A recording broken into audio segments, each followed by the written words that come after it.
And we are live. Welcome everyone to another Type 1 Talks live stream.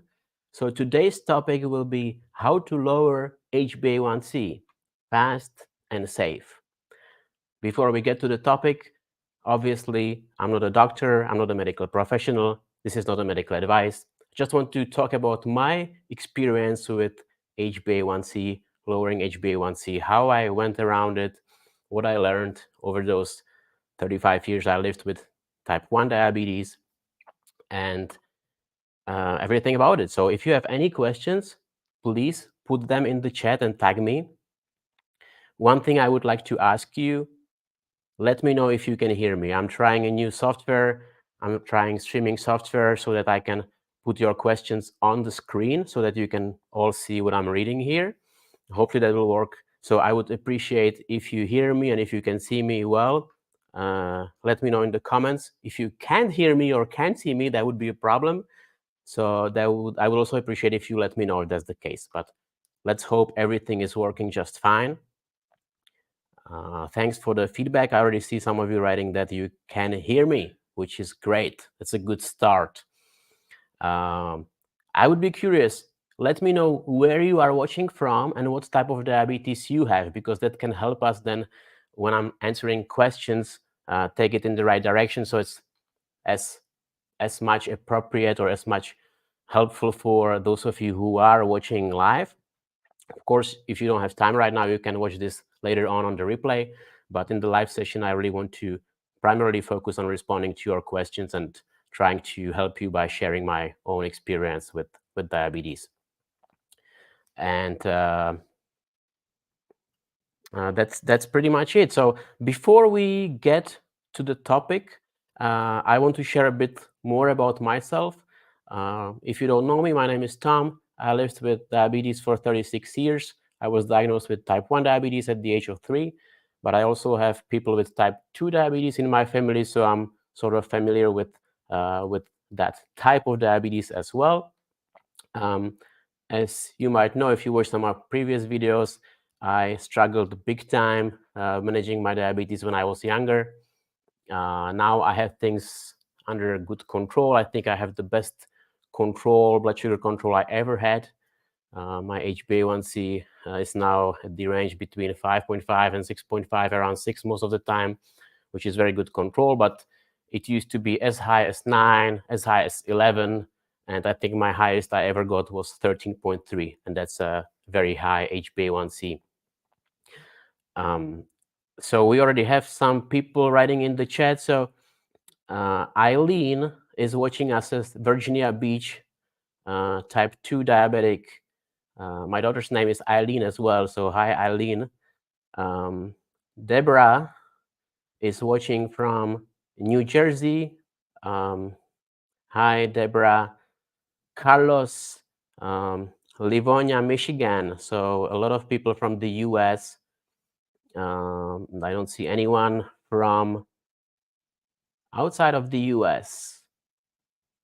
Anyway, so we can make this more US focused. We have someone from Wales, UK. Ian, hi.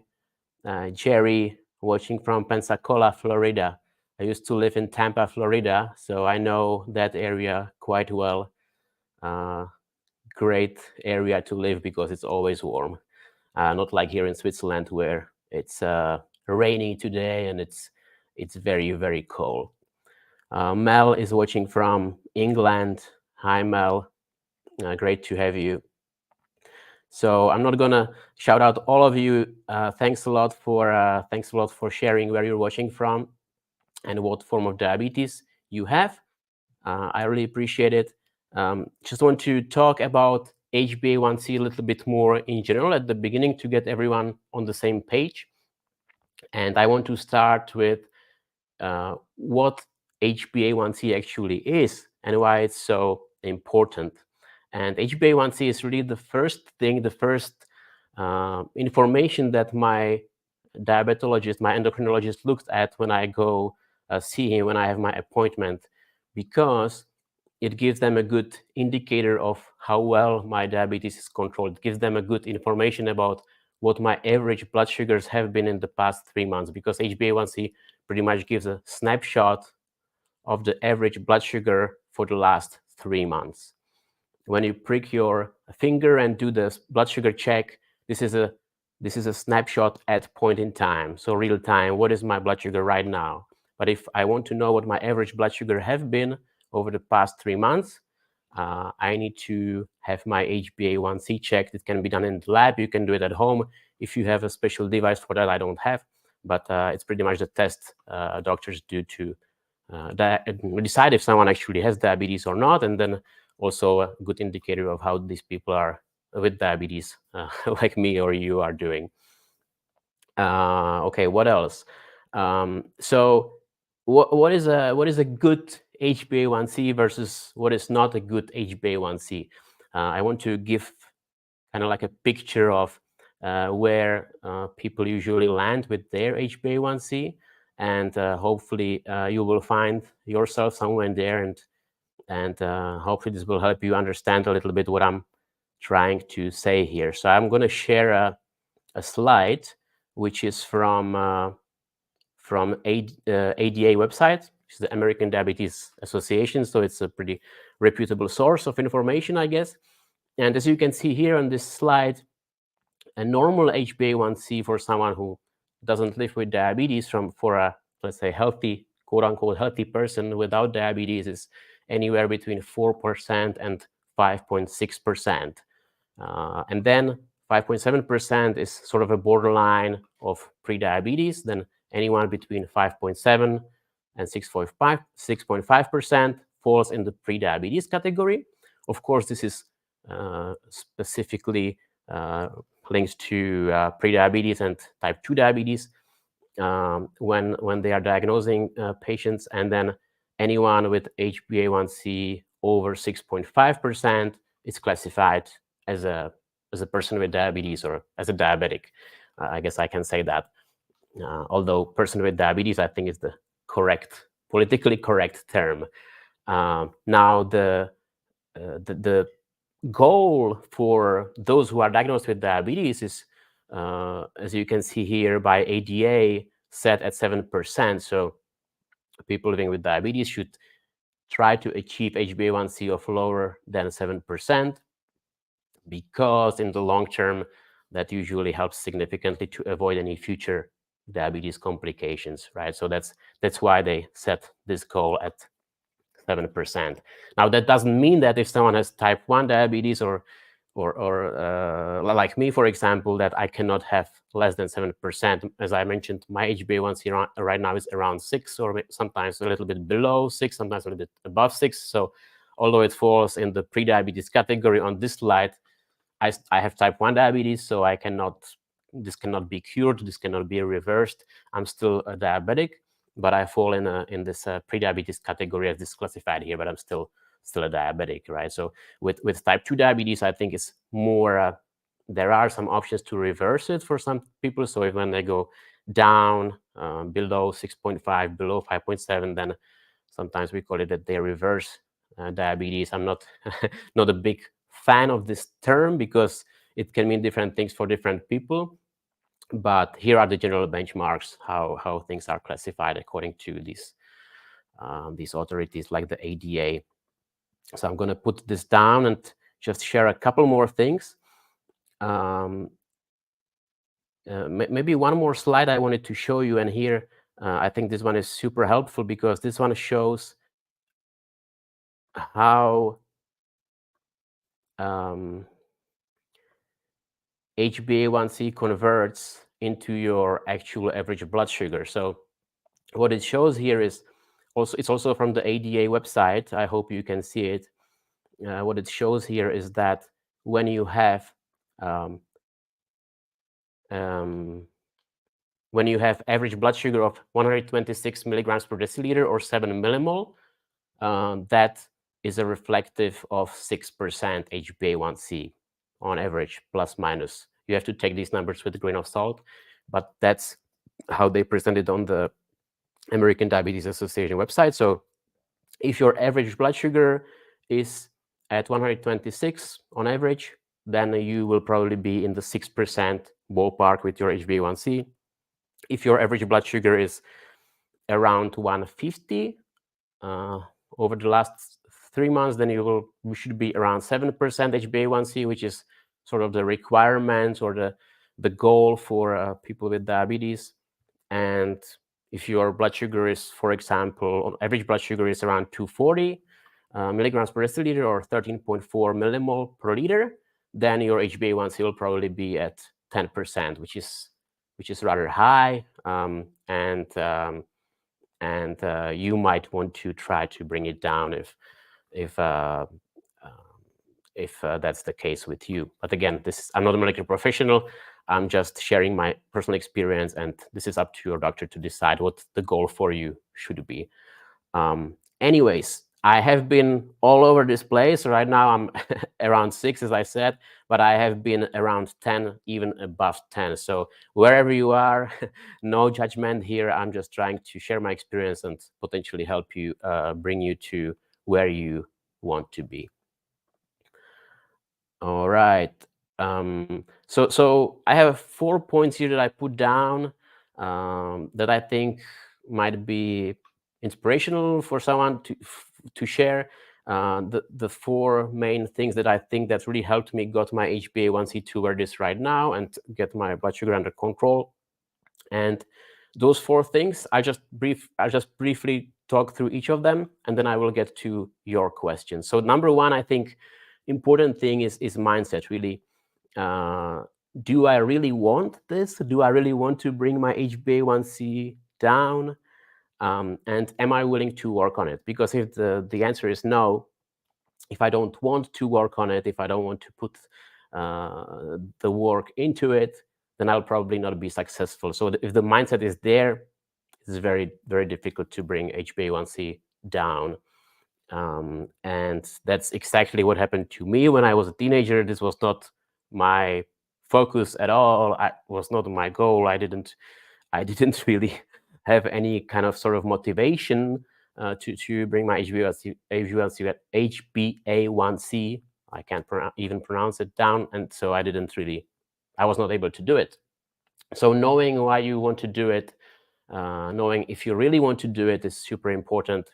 And for me personally, right now, the situation where I am, the why, know why I want to keep my HbA1c where it is even more important, because it's a driving force for me. I'm motivated, let's say externally, I want to live as long as possible. I want to be healthy as long as possible. I want to spend quality time with my family. I want to spend time with the things I love to do, and I don't want to face diabetes complications later on. So this is my why, and I think that's why I've been able to achieve it, because I have really, let's say, external things I want to do, and then it's much more easier for me to, let's say, internally motivate myself. Number 2 element of, let's say, bringing the HbA1c down is goal setting. I think it's super important to set goals with your medical professional, ideally, where you want your next HbA1c to be.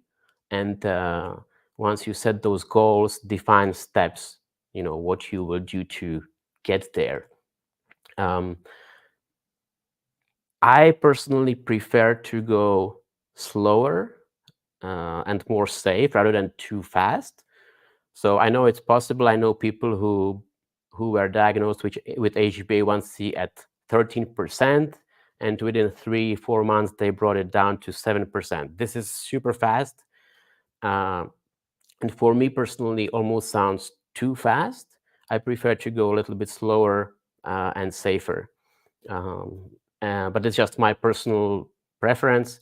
I think, if someone is at 10, reducing every quarter by 1% will get you to 6, from 10% to 6% within 4 quarters, within 1 year. And I think that's perfectly fine, because there is a lot of time. You don't have to do everything right away.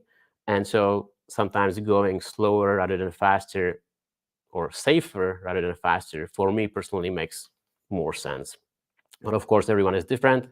This is how I did it, but you and your medical professional might have different perspective, and that's totally fine. I think it's important that you have your own goals, your own motivations, and then that you track your goals.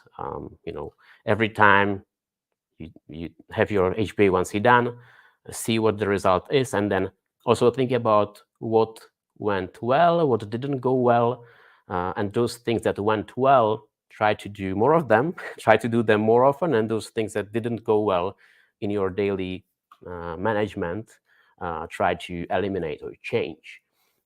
And don't be too hard on yourself, because this is a long game. This is not easy to do. I think goal setting is important, but also it should not stress you too much. I think the main game changer for me, after these two things that I just mentioned, when I was able to bring my HbA1c down, was a CGM. So when I started wearing CGM, and when I started actually taking notes and tracking what I eat, what I do, and started learning about how my body reacts to all the things I put in my mouth, all the things I do, going to the gym, going for a run, writing this down along with my CGM data about my blood sugar on day-to-day basis, then I could only understand how my body really works, how it reacts to all the things that I'm doing. And regularly looking at the data gave me so much information that I was then able to use to really learn what works, what doesn't work.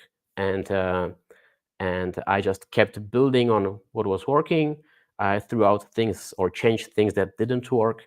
And I changed my lifestyle a lot just based on the data points, on the information from my CGM, and on my journal with my notes. I started eating healthier foods, less processed foods. I started doing more exercise. I started taking insulin well ahead of my meals, so-called pre-bolusing, because I saw when I do pre-bolus, when I take insulin earlier before I eat, my blood sugar doesn't spike that much. And then if my blood sugar doesn't spike after eating to 300s, then my average blood sugar will be lower, and then I will get better HbA1c. So all these little things that I learned, I could only learn by keeping track of my blood sugars frequently and looking at my notes. There's so many things that go into blood sugar management, and starts with setting the basal insulin or the long-term insulin correctly, knowing what your insulin to carb ratio is if you are insulin dependent diabetic, how many units of insulin you need to take with certain amount of carbs. My blood sugar, my carb to insulin ratio is 15. So for every 15 grams of carbohydrates I eat, I take 1 unit of pre-meal insulin. It's just me. Everyone is different. Yours is probably somewhere else. Yours is not 15. Please don't take this as the information you should be using. But this is my insulin to carb ratio. So I know if I'm gonna drink this smoothie, which I have here in case my blood sugar goes low, I know this has 35 carbs. So 35 carbs divided by 15. If I wanted to drink this, I don't want to, but if I wanted to, I would need to take around 2.3 units of insulin to cover this. And I know, because this is super fast, these are super fast carbs, this is very high glycemic index drink that brings my blood sugar up very fast. I know that I would need to take that insulin well ahead of time, maybe even half an hour before I drink this. But the timing is different for everyone. The dose is different for everyone. So please don't do what I do. Do what works for you. And I guess you need to work with your doctor, and you need to kind of keep a journal to figure out what the right approach is for you. Now, there are many other ratios that I use, not only the insulin to carb ratio. I have a ratio for about everything. When I go to a gym, I have a ratio for how fast my blood sugar goes down per every 5 minutes.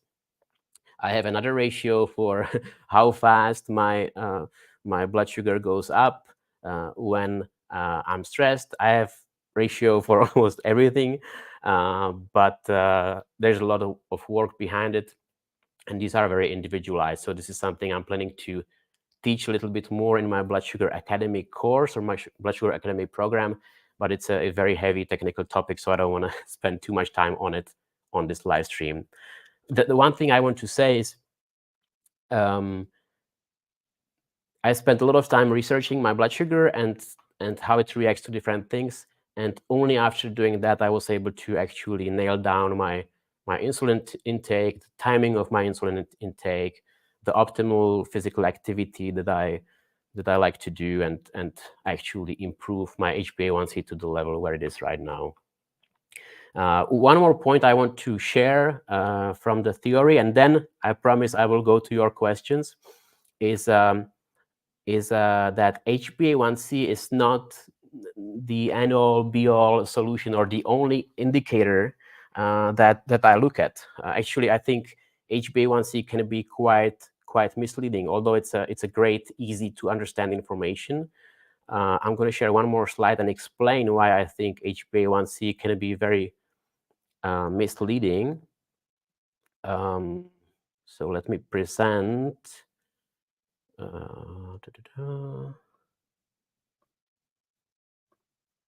Let me present one more slide.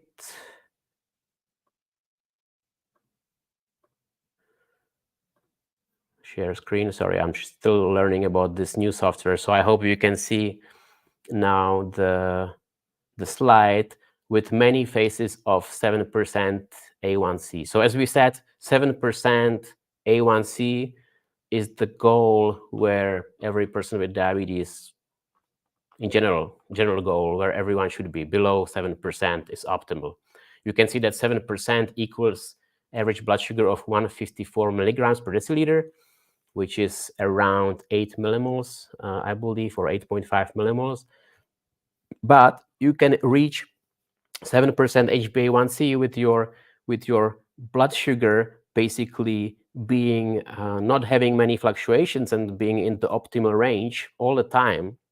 You can reach the HbA1c of 7%. But you can also reach it with your blood sugar going up and down all the time.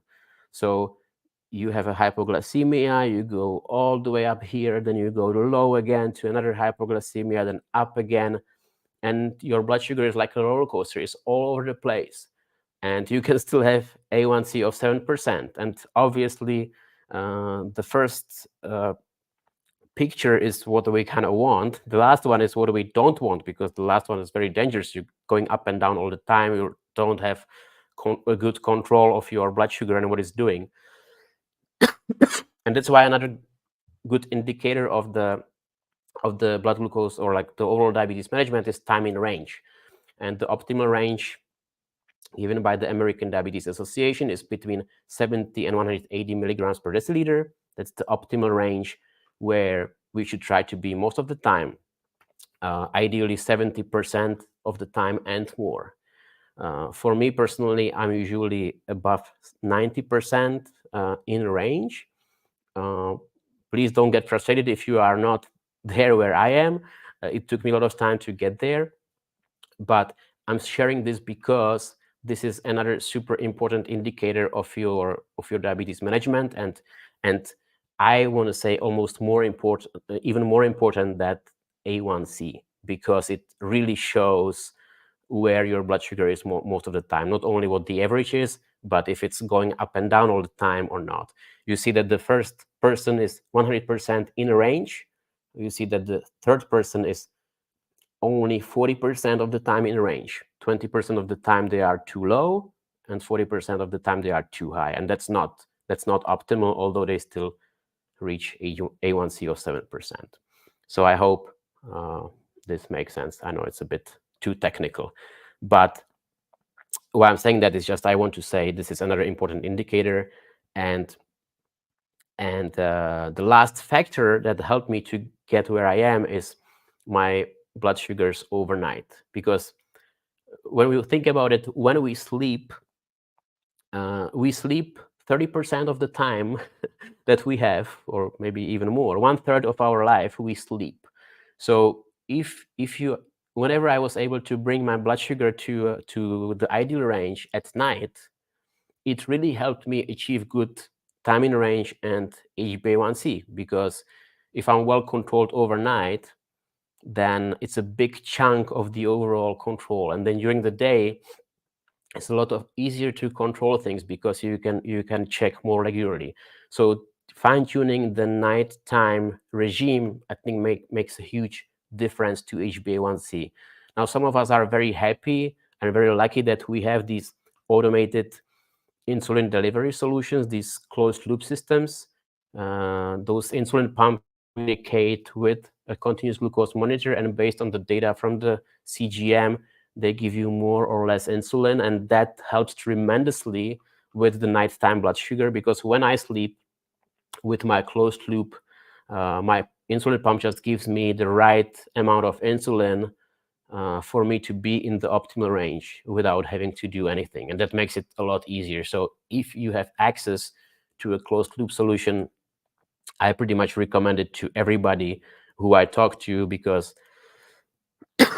I think this automated tool makes everything so much easier, especially at night, because at night you don't eat, you don't do any physical activity. It's super easy for the algorithm to figure out how much insulin you need. Excuse me. During the day, the automated solution is not that effective, but at night it's super effective. So that's my fourth component of how to get to a good HbA1c. So number one, mindset. Number two, goal setting. Number three, CGM and journaling. And number four, good blood sugars at night. Excuse me. I know I've been rambling a lot, but now finally I'm going to get to your questions. So I apologize for the long monologue. I hope it was at least a bit helpful. But anyways, I'm going to go to your questions now. Please, if you want me to respond to your question, tag me at Type 1 Talks. I just go from the beginning to the end and try to respond to everyone. So the first question, how fast is too fast when we're talking about lowering A1C? For me personally, anything that's faster than 1% for the 3 month period sounds rather fast. I'm not saying it's too fast. It's really up to a medical professional to tell you what is too fast for you in your specific case.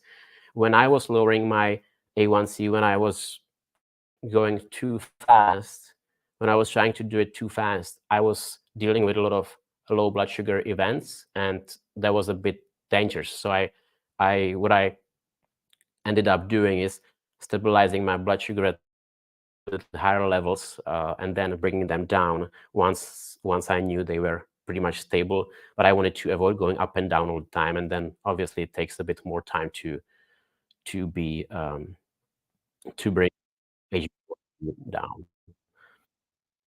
Right, moving to the next question from Layak. I hope I'm pronouncing that right. Did you see that Tandem is doing pump trials with type 2 patients if my C-peptide comes back in? I don't know. I didn't see this. I'm not. I don't think I heard about this. Sorry. All right. What else we have here? Here, type 1 talks. So another question. Oh, this is the same one on the C-peptide.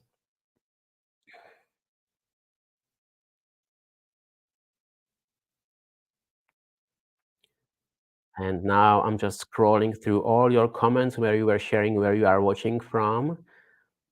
So I apologize for the delay. I'm trying to find the next question. Here, let's do this one. Type 1D T1D for almost 17 years. My A1C was 8 to 9% for years. How fast I can lower it? I work very hard to improve it. After having a retinopathy, now my estimated A1C is 7.7. So it's great that you are moving lower. That's great. I think I just refer back to my previous response. It's really up to the medical professional to decide. I myself had some retinopathy diagnosed, not the most severe stage, but I can tell you it was one of the factors that motivated me a lot to work on my blood sugar control.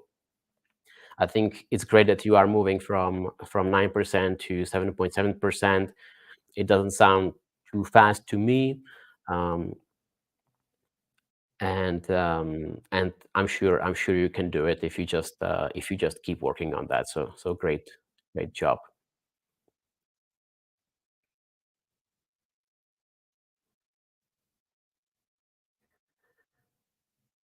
So next comment doesn't have a question, but it went from 13.5 to 6.9 over the course of 2 months. I was very sick while being my blood sugar too low, but I'm much better at the moment. So this might be one of the things where it's very fast, and you're saying you were sick for a while, having your blood sugars low. So this seems to be maybe a bit too aggressive, but again, I'm not a doctor. Don't give on my judgment or my opinion in this respect. Everyone is different, and you need your doctor to help you figure out the right pace for you. But anyway, great job bringing it from 13 to 7. You are at 7 right now, so that's perfect. Hey Tom, I'm getting my new Medtronic 780G insulin pump soon. What's your review of the pump? I didn't use Medtronic 780G. I have a few friends in the diabetes community, and all of them who use it love it. I don't know if you have experience with closed loop before. 780G provides closed loop option with Medtronic um, CGM with the new generation of sensors, which seems to be working much better than the previous generation. And from looking at the specifications of 780G and the algorithm, seems to be a great solution. And I know in the clinical trials it achieved very good results. So I don't have personal experience, but I know it's a good system, and I'm happy for you to be able to get it.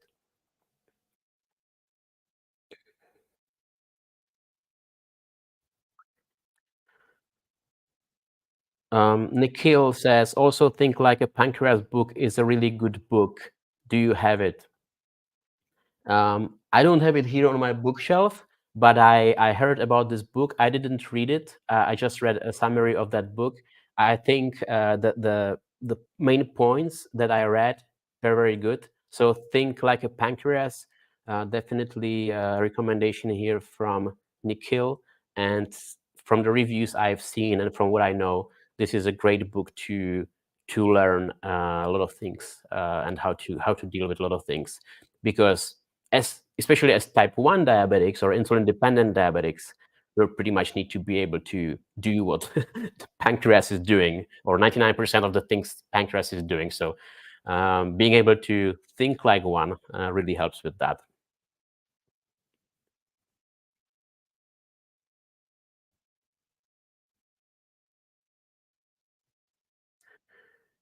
Okay. Apple cider vinegar helps with blood sugar management. So I'm a type 1 diabetic. I know a lot of type 2 really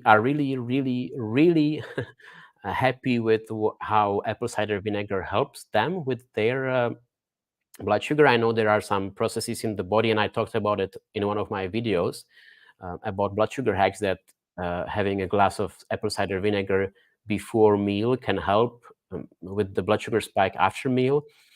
For I think for us with type 1, the impact of this is probably less than with type 2 community.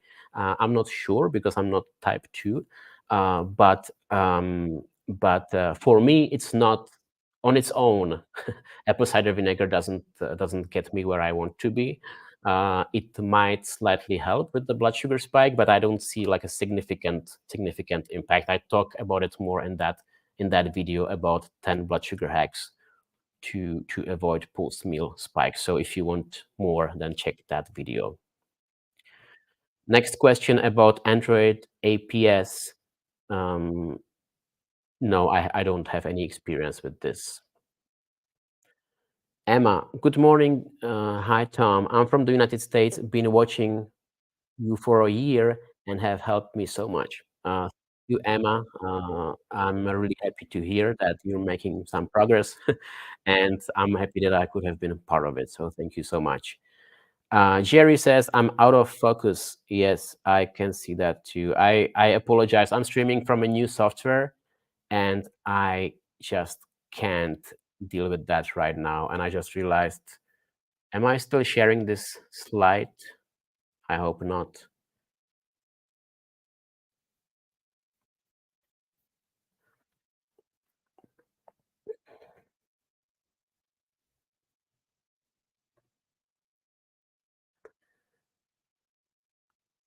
I hope I was not sharing that slide for the whole time.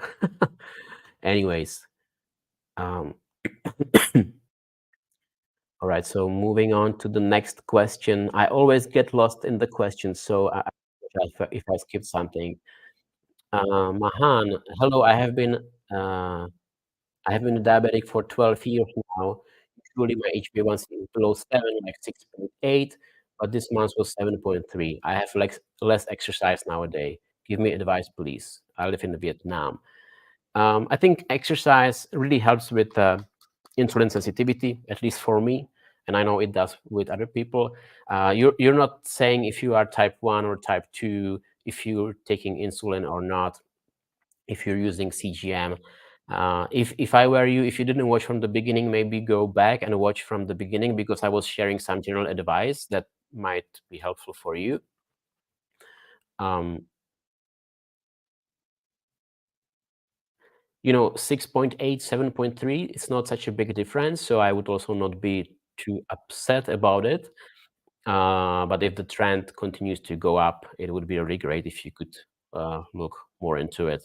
But in general, having more exercise helps. So if you can put the exercise back, it might help with your insulin sensitivity, especially if you're not insulin dependent. All right.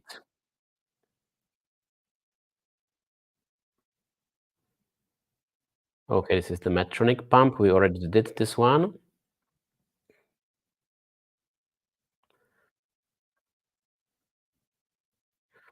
Okay, this is a question about diet. Am I still following the high carb diet? So right now I'm not following a high carb diet. What I'm doing right now is I'm really focusing on mostly on eating whole foods, not processed foods. I'm not really doing high carb. I eat also healthy fats, a lot of protein. I put it in my diet. I try to eat a balanced diet. It's just what works for me best and for my taste. I had at that time that you are probably referring to with high carb diet, where I was eating plant-based whole foods, and that was really high carb, low fat approach, and that improved my insulin sensitivity a lot. But I just figured I like to eat meat from time to time, and I like to have things like eggs, avocado, um, or nuts in my diet, and it's not really consistent with that approach. So I moved more to balanced diet, but my primary focus really is trying to avoid ultra processed foods and processed foods in general, because I think that's the most problematic thing that makes blood sugar management super difficult and makes blood sugars in general less predictable. I feel the more clean I eat, the less processed foods I eat, the more predictable my blood sugars are, and then I can really keep close control.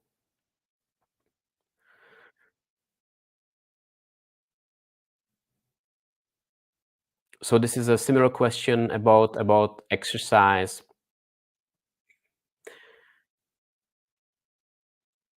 How to decrease HbA1c when my diet is good but not regular exercise. I mean, again, I mentioned a few ways that helped me. Maybe some of those might help you as well. So if you rewind back to the beginning of the stream and go listen through that part, it might help. Really difficult to answer without having more context.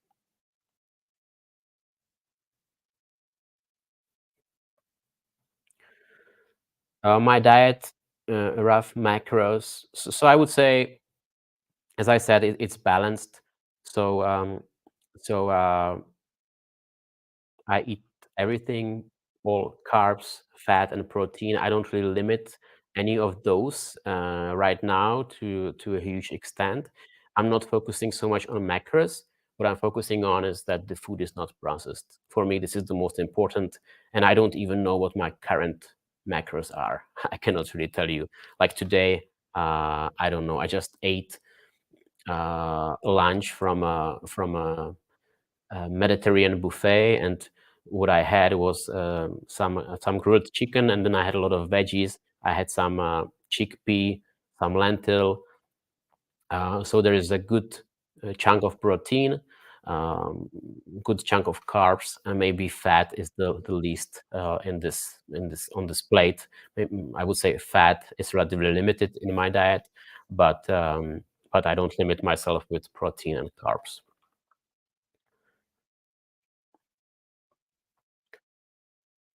Next question. Hi, my last HbA1c was 6.3, but my sugar fluctuation is high. How can I reduce this fluctuation?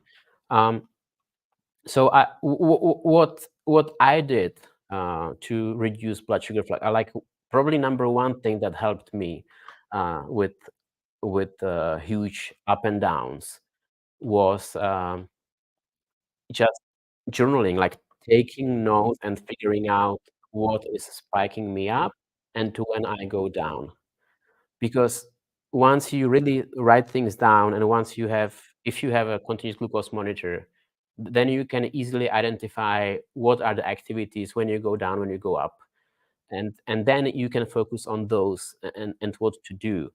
Like one thing I can say right away for me, a big help was taking insulin before I eat, 15, 20 minutes before I eat, with the insulin I'm using, which is very fast acting insulin, ultra rapid acting insulin. With some other insulins, I would be even taking it half an hour before I eat, and because what you need to realize is that when you inject insulin to your body, it takes quite a bit of time for the insulin, depending on the type of insulin, to get to your bloodstream. And it the insulin only starts working when it gets to your bloodstream. And so if you take your insulin and eat right away, the food usually gets in your bloodstream, or the energy, the glucose from the food gets to your bloodstream much faster than the insulin. And what I kind of want to do is I want the insulin to hit at the same time when the glucose hits, so that my blood sugar doesn't spike. So the timing of the insulin injection or the dose from an insulin pump made a huge difference for me, and I didn't spike up. If you're if you're if you're dropping to low blood sugar very often, you might be just having too much insulin in general, and this might also be a problem. But you really need to write things down and then analyze with your doctor or yourself to what specifically you can do. It's hard to say without knowing uh, more details about your situation. All right.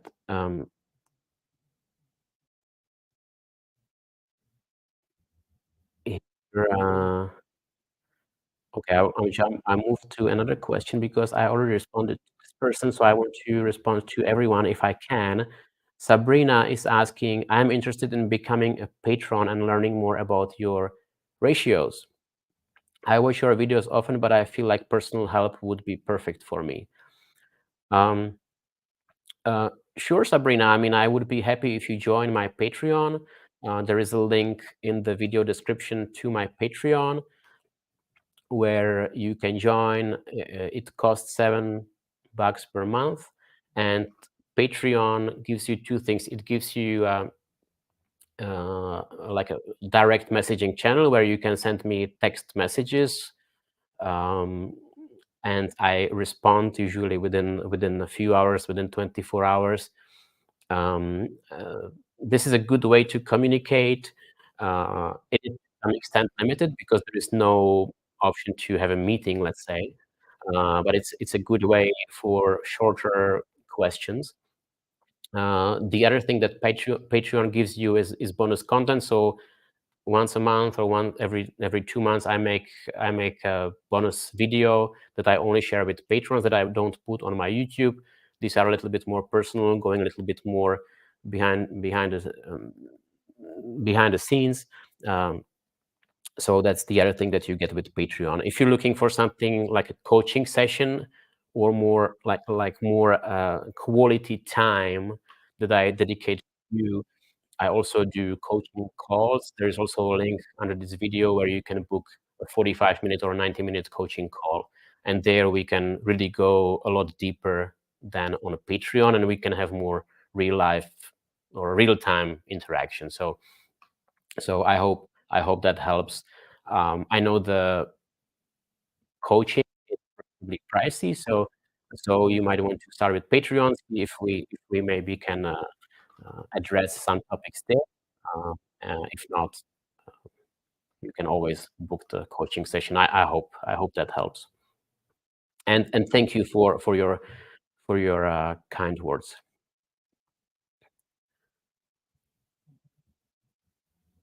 Okay. All right. So I'm just looking. There is a lot of discussion in the chat. I'm only responding to things where you tagged me with at Type 1 Talks. So if I skipped your question, please tag me. Otherwise, it's difficult for me to see.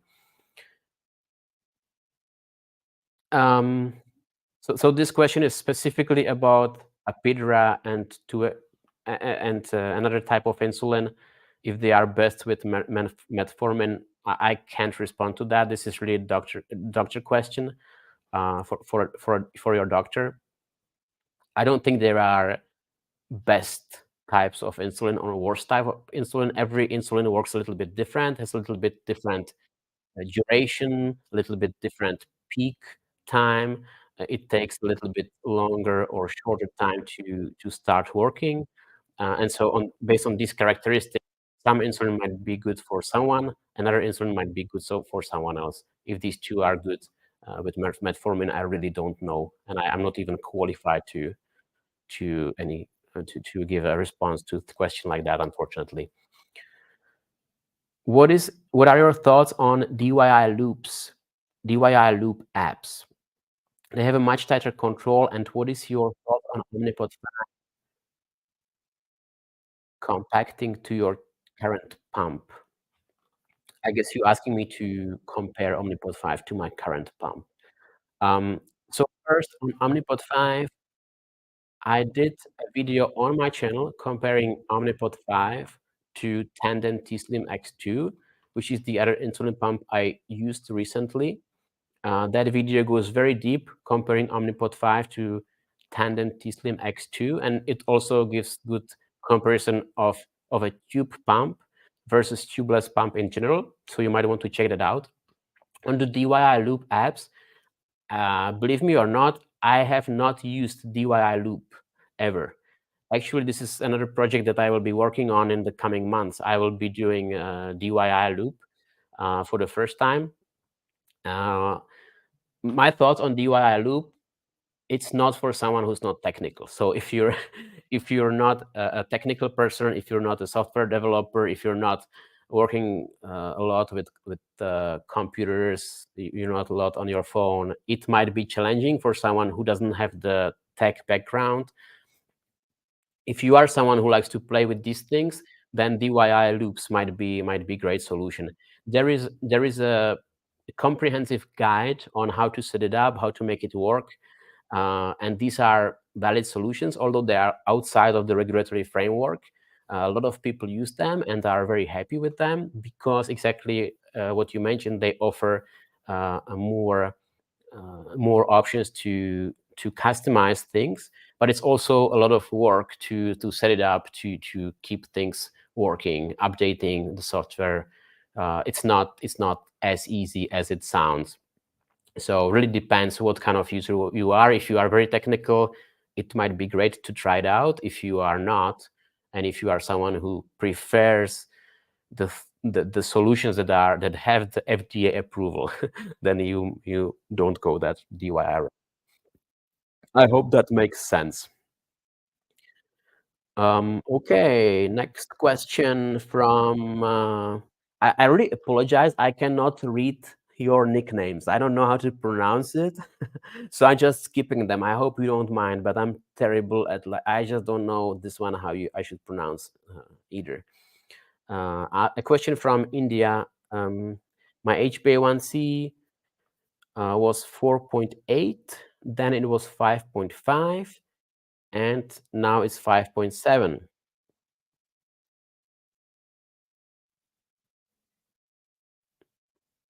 Yeah, so it's trending up, but it's right now 5.7.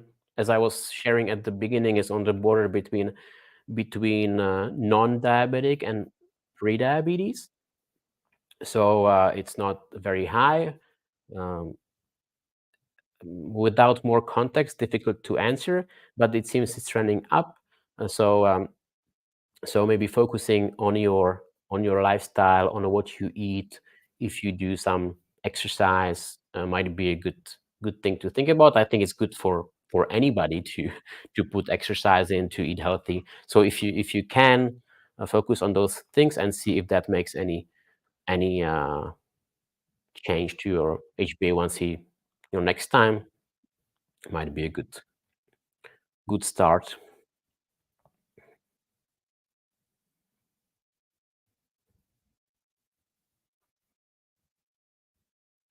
Sabrina, you're welcome, Sabrina. 59% in range all the way to 91. Great. All right, I already responded to this one. So Mark is asking, as a type 1 myself, thank you for everything you do. I now have the Freestyle Libre, and it's a game changer. Yeah, that's my favorite word. Any kind of CGM is a game changer. I totally agree, and thank you, Mark. Um, So we had someone asking about 780G before, and here Moira says 780G is so good. She she had, or he or she had only one pump before and highly recommends 780G. See, so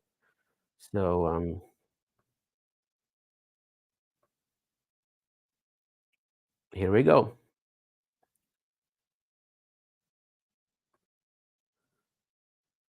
I can no longer find info about Bubble Mini, Meow Meow, and so on. Are these covered on your Patreon account? Okay, so Bubble, Mini, and Meow Meow.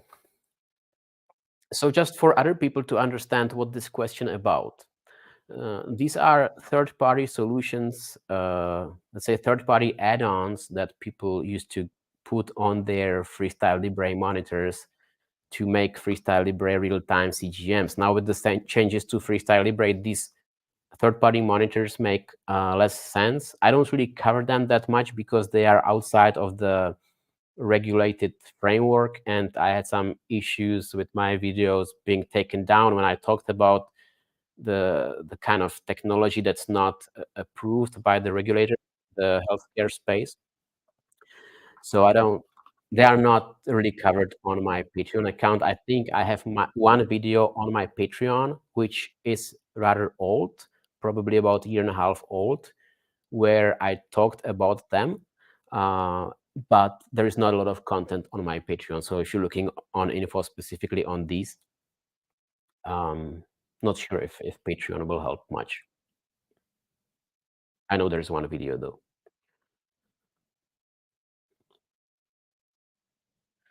So this is a lot of question about technology. So I mean, I can answer that, and they're not related to the topic directly, but I can still answer that. How would you compare Ipsopump and Tandem T-Slim X2 when the function for closed loop cannot be utilized? Um, okay, so I guess what you are asking, I hope I understand correctly, how I compare T-Slim X2 and Ipsopump without the loop option. Well, I have a review of each of these pumps on my YouTube channel. So if you look up those reviews and watch them, there is always a separate review of the pump and the closed loop system. So if you only look at the reviews of the pump, this might give you a good idea. The Ipso pump is super small. It's like so light and so slim, so much smaller than T-Slim X2. It has less capacity for insulin, and there is just a whole lot of differences. Ipso pump is like a very simple, basic pump. It doesn't have a lot of bells and whistles if you don't use it with the closed loop. It's a very basic pump. Tandem T-Slim X2 has a lot more things you can customize. And in general, if you are using one of these pumps, I think if you can, you should use the loop solution. You should use the CGM because it's just such a game changer. It's like a completely different ball game when you can. If you can't, oh, okay, I completely understand. I would probably watch those videos because off the top of my head, I'm hesitant to say which one of these is better without the loop. So I hope my response helps at least a bit.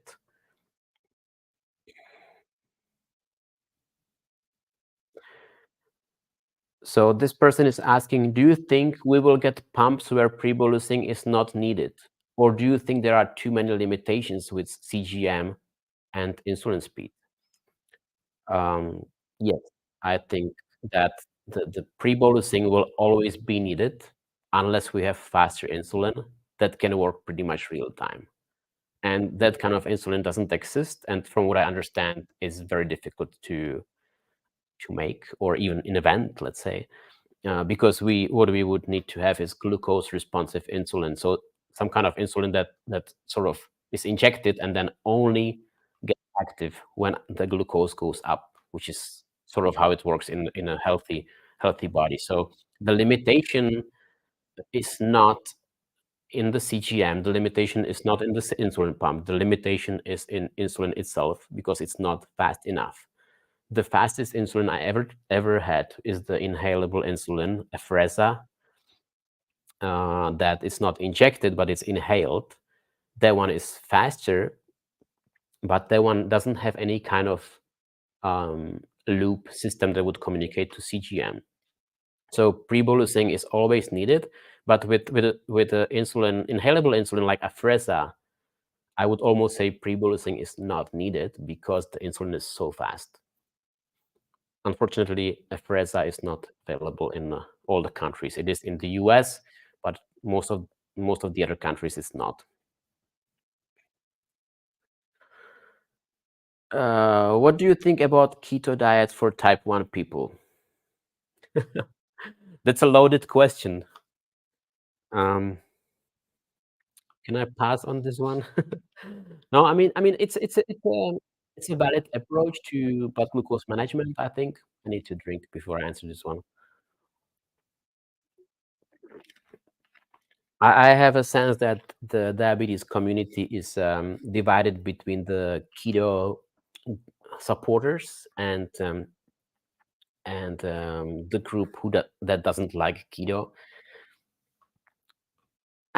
What do I think about it? I mean, I have a video on my channel where I compare ketogenic diet or low carb diet to a whole food plant-based low fat diet, and both of these approaches work. There are huge two groups of people, each of them using one of those two approaches. Both of them are super happy and sometimes like super loud about why their approach is best. Everyone is different, so if keto works for you, great. If it doesn't work for you, maybe try something else. I used to eat very low carb for a longest time. What I didn't like about it is that I couldn't really sustain it. I always was craving with carbs, and so it was not sustainable for me. And I feel my energy levels were not great on keto. But I think it's a viable option for those who want to go that route. If you don't eat, if you eat very little carbs, you don't have these big spikes in your blood glucose in general. So might work.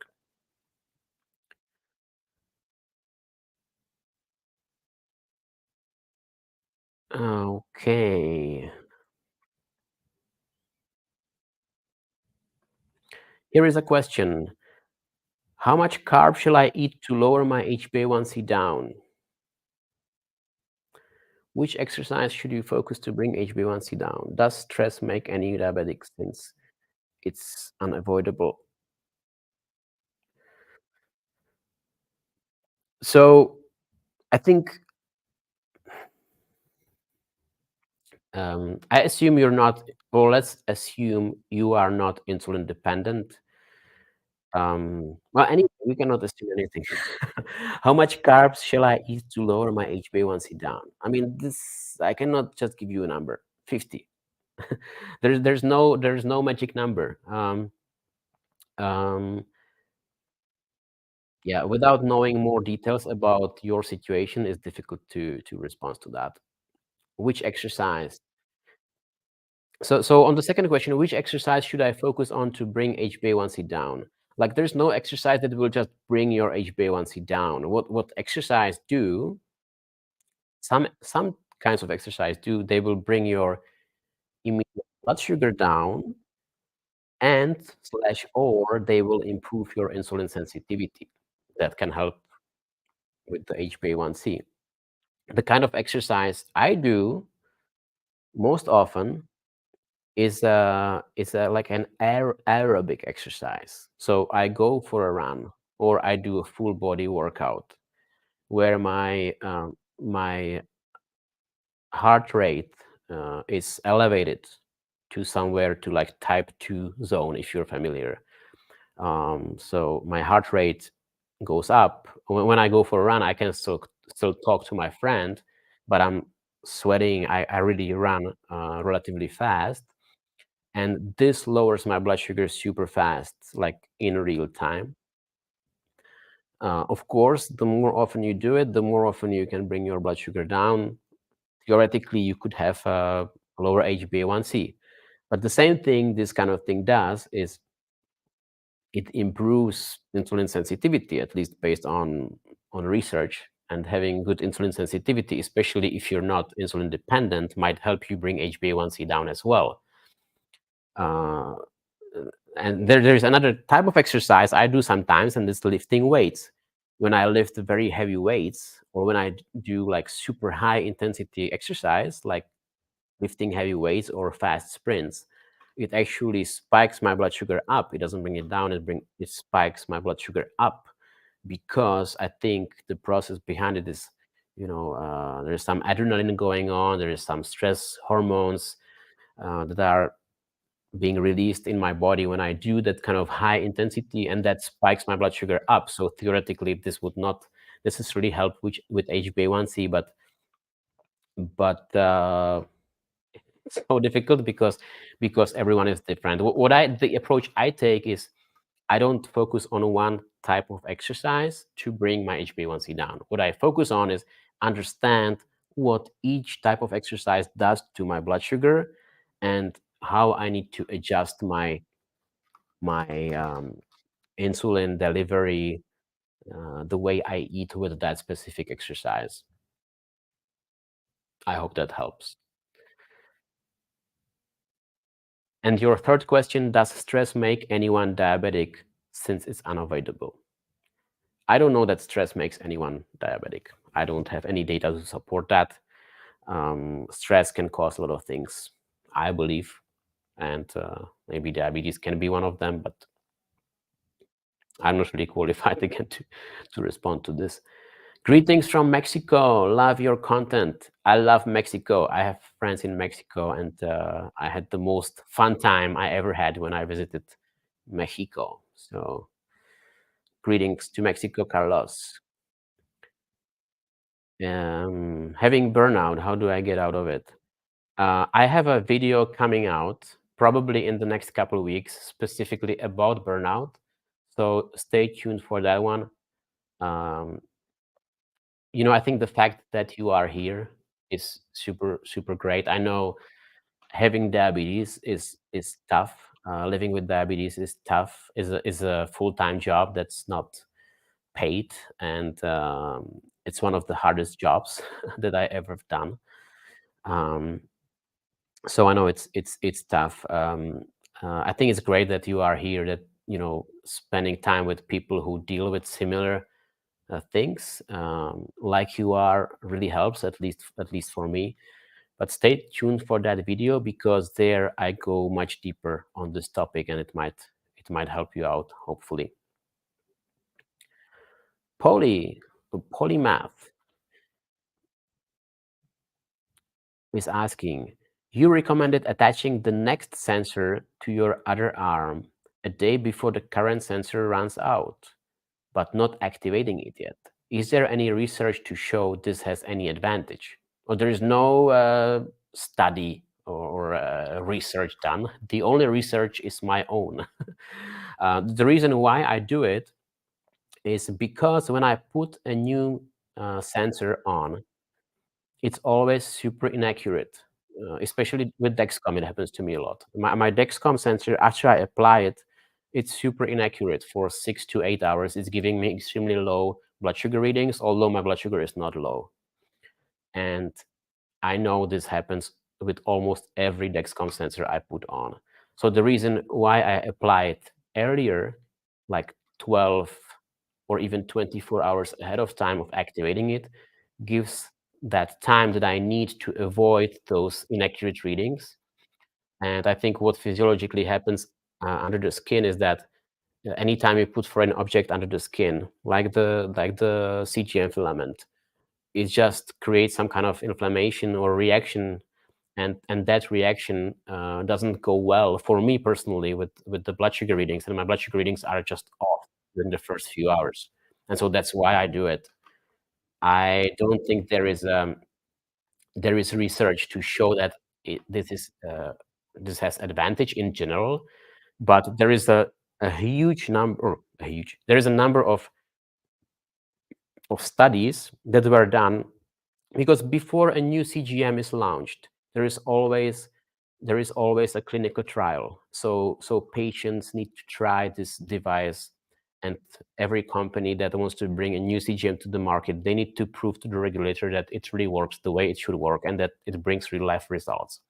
And during this clinical trial, when you look at the data from the clinical trials, and this is pretty much any clinical trial of a continuous glucose monitor, you always see that the accuracy of readings on day one of any sensor is less than on the other day. So in other words, day one is always the least accurate day statistically for every CGM.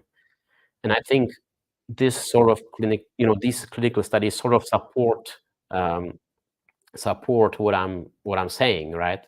I'm judging that based on my own experience, but these clinical studies are run with hundreds of users, hundreds of patients, and so maybe this research is what you're looking for. All right, am I still out of focus? I think I am. The reason why I'm out of focus is, I think, because I'm using the camera on my laptop, and it's not the best camera. Next time I'll use a different camera, I promise. Okay, what is the next question? I'm getting lost. Sorry about that.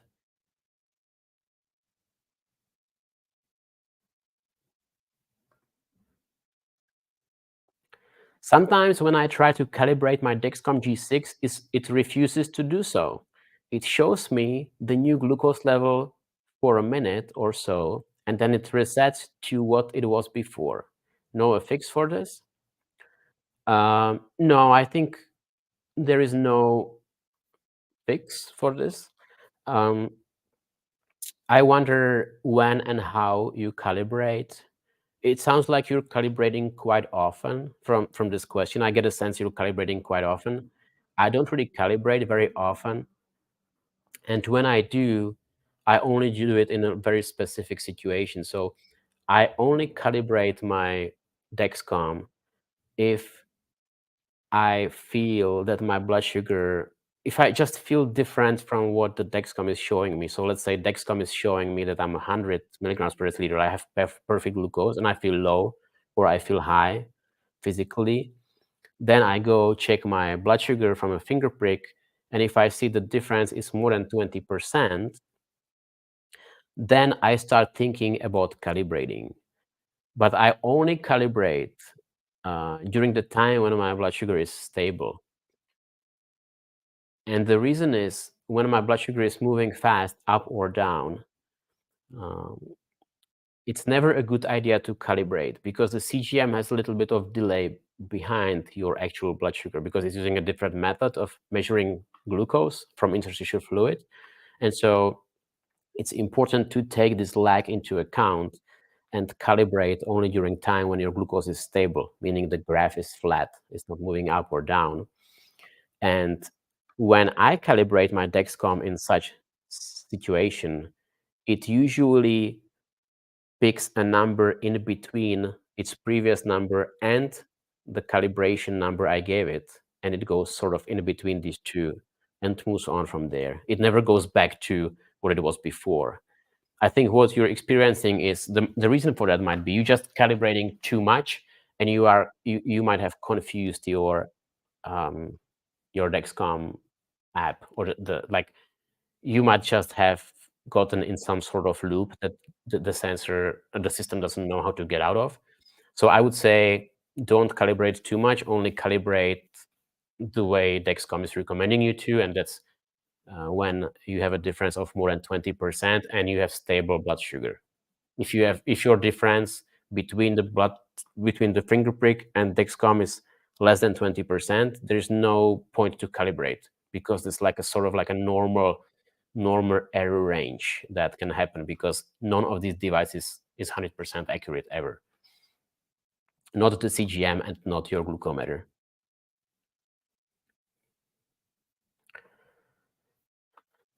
Type 1 for 54 years. Insulin resistance has really caused terrible weight gain. Insulin resistance reversal has been unobtainable for me.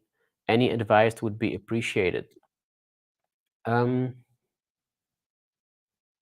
I mean, the two things that work for me with insulin resistance is just basically not eating processed foods and not eating high fat. Um, my insulin sensitivity was best when I was eating whole foods plant-based diet with very low fat content.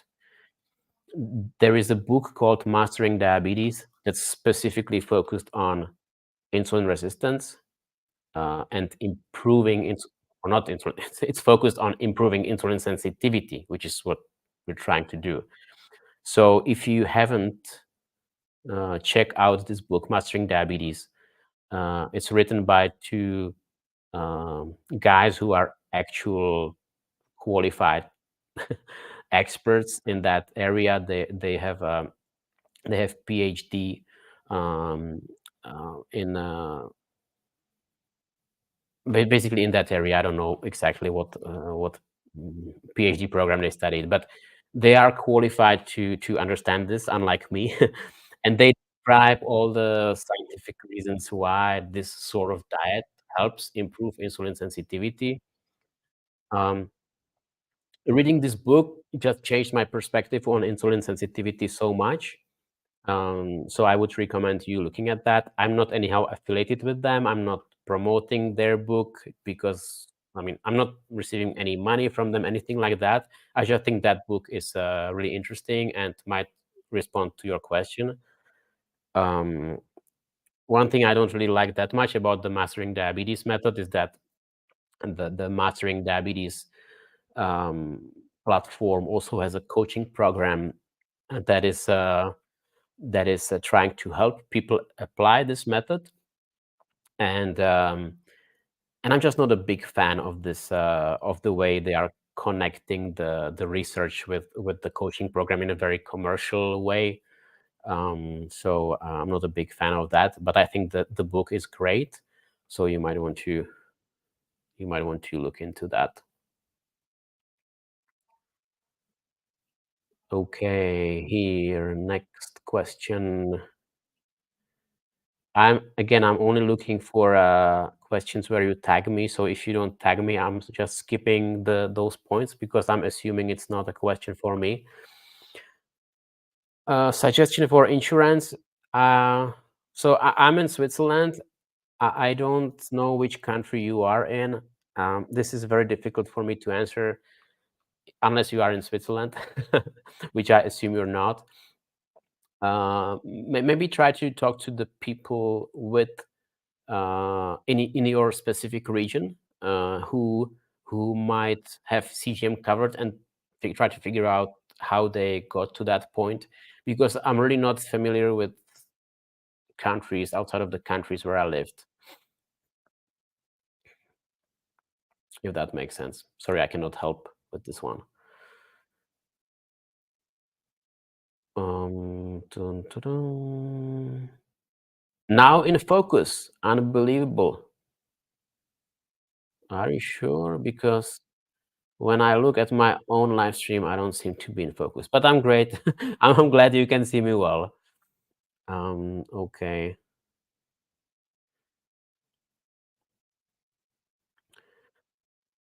Does mastering diabetes address vitamin B12?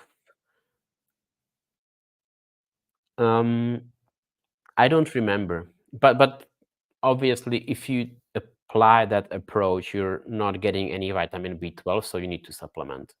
That's what I was doing when I was eating that way. Okay, let's see.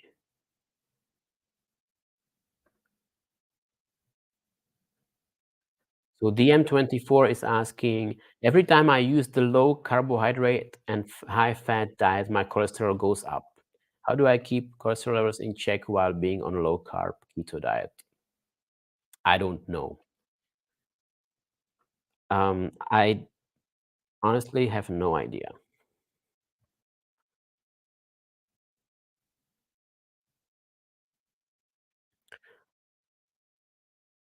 So Mora says, I think a pump should have insulin and glycogen. So if you go high or low, both can be delivered. So there is a pump. So there's a company in the United States called Beta Bionics, and they just came uh, to the market with a new pump called iLet. This one doesn't have both insulin and glycogen, but having a pump that has both of these is a long-term plan for this company. This is their main, let's say, competitive thing, that they want to come with a pump that has two different substances in it, both insulin and glycogen. And so basically, when people go high, it will give them insulin. When they go low, it would give them glycogen, and it would be algorithm driven. So I think this might actually come to the market in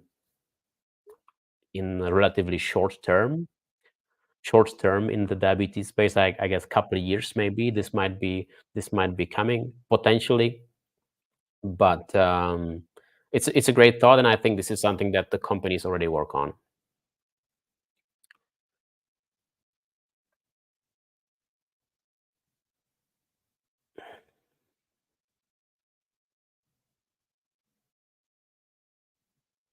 Yep, here is no question, but I see your point about Libre giving low readings than your finger prick. Um, I think that happens for not only for you, but for many people actually. Um, And I agree with you. It's still a valuable resource because it gives you at least the information about the trend. I think here, I'm not saying Libre is inaccurate in general. I mean, it works great for a lot of people. What I am saying is, um, the unfortunate thing about Freestyle Libre is that you cannot calibrate it. So if you find your readings are lower than they need to be all the time, it would be great to have the calibration feature like Dexcom has, so that you can kind of manually fix the problem and continue with accurate information. Unfortunately, Abbott just, I guess, doesn't seem to want to incorporate such feature in their CGM. But I agree with you, it's still a valuable resource. Peggy, any tips on dosing for protein with helping blood sugar spikes? So um, protein. So for me personally, when I eat protein, it my blood sugar will spike, but it will spike in 3-4 hours after I eat it, let's say. So with I have an insulin pump. I let's say, okay, let me let me take a step back. Usually, I don't dose any insulin for protein because with a closed loop solution, if the protein spikes my blood sugar slightly in 3-4 hours after I eat, the algorithm can deal with that without me dosing anything. Um, Now, if I didn't have a closed loop solution, I would be thinking about, is there a way for me to figure out more accurately when the protein spikes me, and do I need to take another dose about and that time if that protein spikes me a lot. Um, and so taking some insulin later on might be a solution for me if I didn't have a pump, right? I cannot give you a individual like medical advice for you because this is not what I can do. But this is the thought process I would be going through. Do I know exactly what protein does? Um, let's say I eat a steak.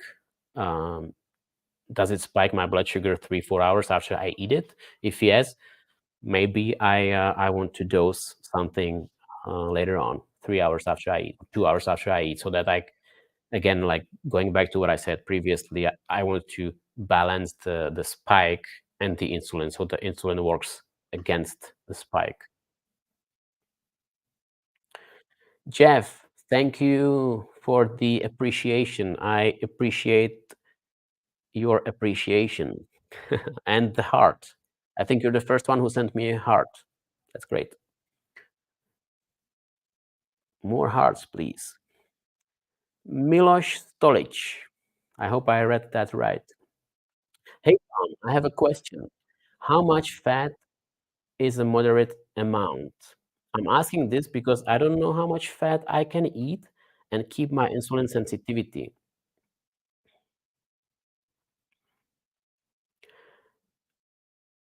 So I would be asking, I know what you are asking. I totally understand where you're coming from. I would be asking more like what kind of fat I can eat more of and what kind of fat I can eat less of. Because like what I see on my numbers is when I eat avocado or nuts, I can eat them quite frequently and it will not impact my insulin sensitivity too much in a negative way.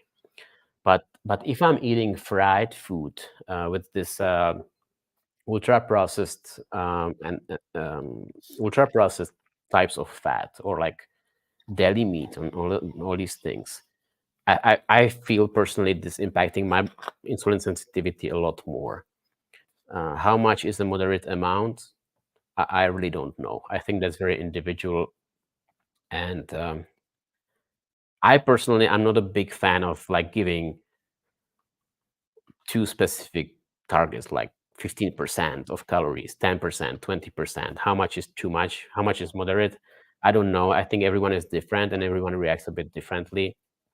And for me personally, managing my diabetes is one big trial and error game. Like I'm just trying different things and see what happens, what sticks and what doesn't work.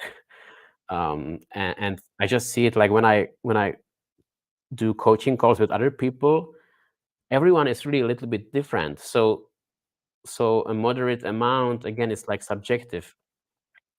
Uh, my focus is more good fat versus bad fat, rather than how much of it I should eat. I kind of avoided your question, but I hope you understand where I'm coming from.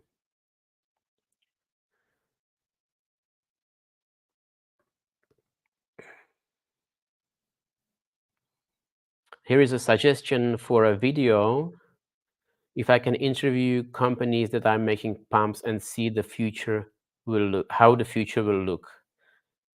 I mean, this is a type of content that I'm not really that interested in, to be honest. I can recommend two great resources for this sort of content.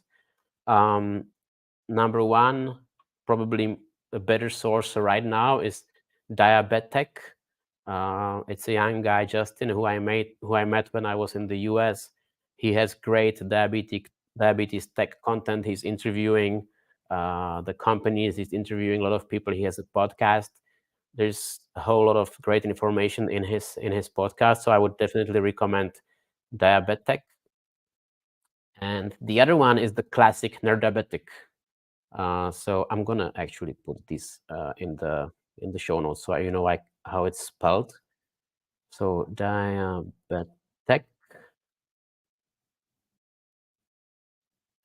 and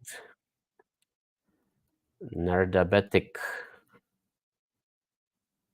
Nerdabetic is a classic diabetes tech channel. He's not posting a lot anymore, but he's doing these CEO interviews. Very interesting. Both of these guys have great personality, so hope this will help. I'm not actually not too interested in doing interviews with companies because I'm not. Oh boy. I hope none of them is watching.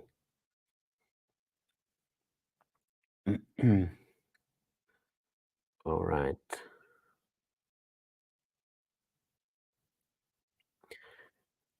Orange cones. Is it helpful to log food intake in the Dexcom system? I think it's super helpful. I think it's helpful to log food intake in general. If you want to use Dexcom system or if you want to use other system, it doesn't really make a big difference. I'm just like an old school guy. I like pen and paper. For me, it works best. So what I do is I write things down in a notepad, and then when I look at my charts from my CGM, I just put my notepad next to it, and that way I can I just works the best for my brain. I think putting things in the Dexcom system will allow you to then view things in one place. So I think it's a good idea. When I log food, what I do is I log carbs mainly. I don't really log like how many grams of protein or how many grams of fat, but I'll always log how many grams of carbs, either estimated or like calculated, and what the food was. And these two things kind of give me a good source of information, because when I eat the same food repeatedly, and then I can always go back and analyze, what did this food do for me on Monday? What did it do on Tuesday? What did it do on Wednesday? With a different timing of insulin, different dose of insulin. Then I can figure out, like, I can really tune down the right dose and the right timing of insulin with that food. But without logging it, there's no chance I can remember the things. It's just a guessing game. But the more I log, the more I write down, the better decisions I can make in the long term. And Dexcom system or any other system, it doesn't really matter, whatever works for you. So if you want to do Dexcom system, why not? Great.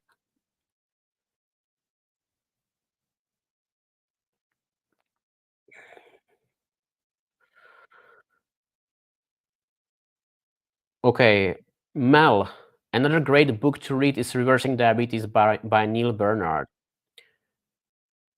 I agree.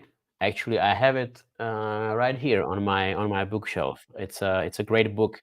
very similar to mastering diabetes, or let's say coming from the same angle as mastering diabetes.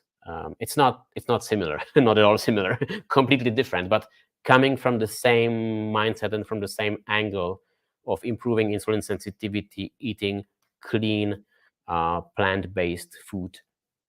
And I agree, it's aimed at type 2, but in general helps everyone with insulin sensitivity. So thank you for that comment.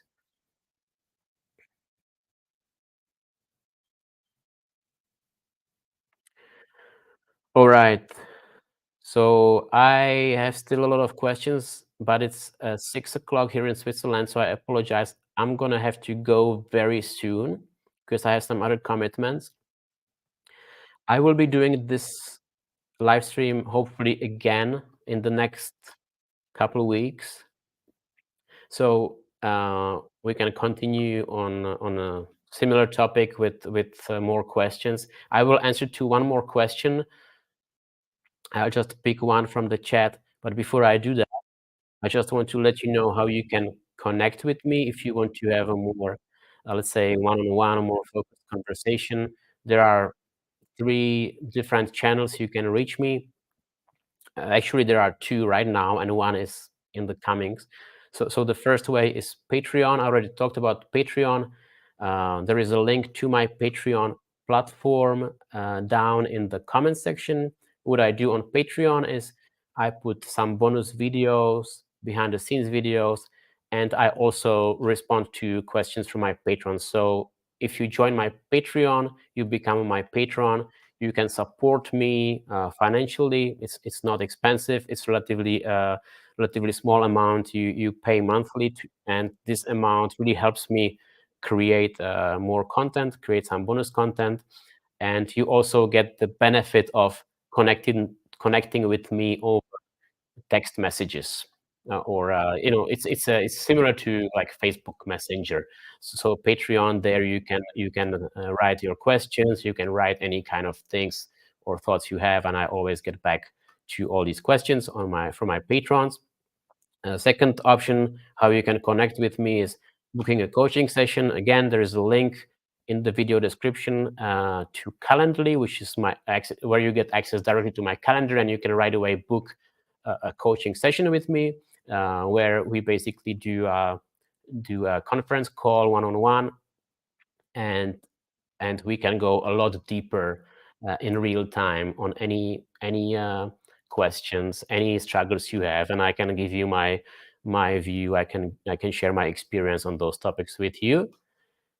And the last option to connect or really like get closer is I'm working on a new project called Blood Sugar Academy, and this will be a 12 to 10 week coaching program. I'm still building this program, which will be built. And the main goal of Blood Sugar Academy is to help you lower your blood sugar and keep consistent blood sugar while living the life you want with diabetes. So the idea behind it is to give you more like detailed, specific strategies on figuring out the best way you can manage your blood sugar and achieve better HbA1c and all that good stuff.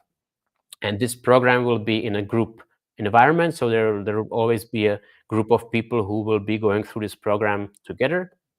And I'm hoping to create a closed community of a low number of people that will be sharing their own experiences, their own tips, and supporting each other.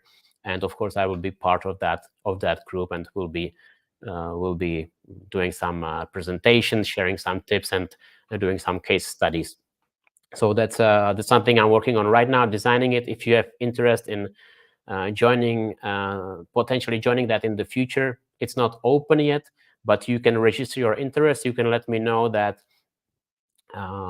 you are interested, and you can click on the link again in the video description to register your interest. And once I have more information, once I have details, once the program is launched, I will send you an email with all the information, and you can get some early bird specials and some preferential treatment if you are on that early bird list. All right, so that's the three ways you can sort of get closer to me. But again, I will be doing a next live stream in the next 2 weeks, and I'm also posting videos on YouTube, which will always be free. And I'm trying to put my best content in those videos that are free. So yeah, you don't miss out if you don't go for any of these special options. And so I'm gonna respond to the last question, and so let me pick one.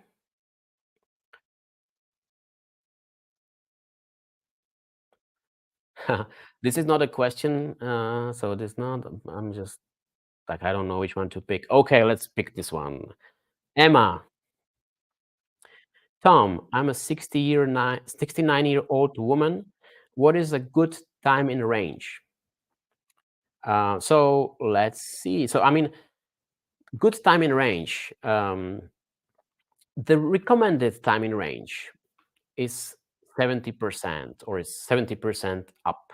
So let's first say what is range. So the optimal target range for people with diabetes is between 70 and 180 milligrams per deciliter, which is 3.9 millimole to 10 millimoles for those who are in Europe or use different units. The recommended time in range, or minimum time in range, is 70%.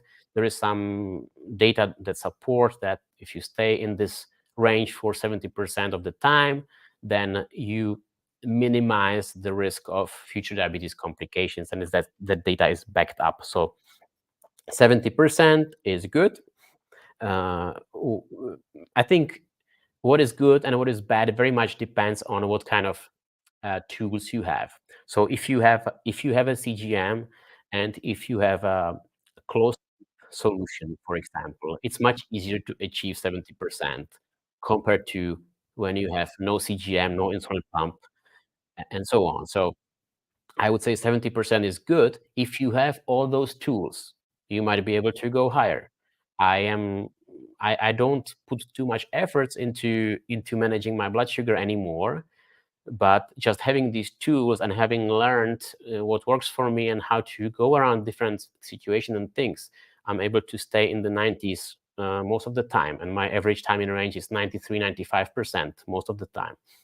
So for me, 90% up is good, but I realize this might be too optimistic for someone who doesn't have these tools, or doesn't have the time, doesn't have all the experience that I have. So it depends a little bit. But if you are 70 and up, it's good.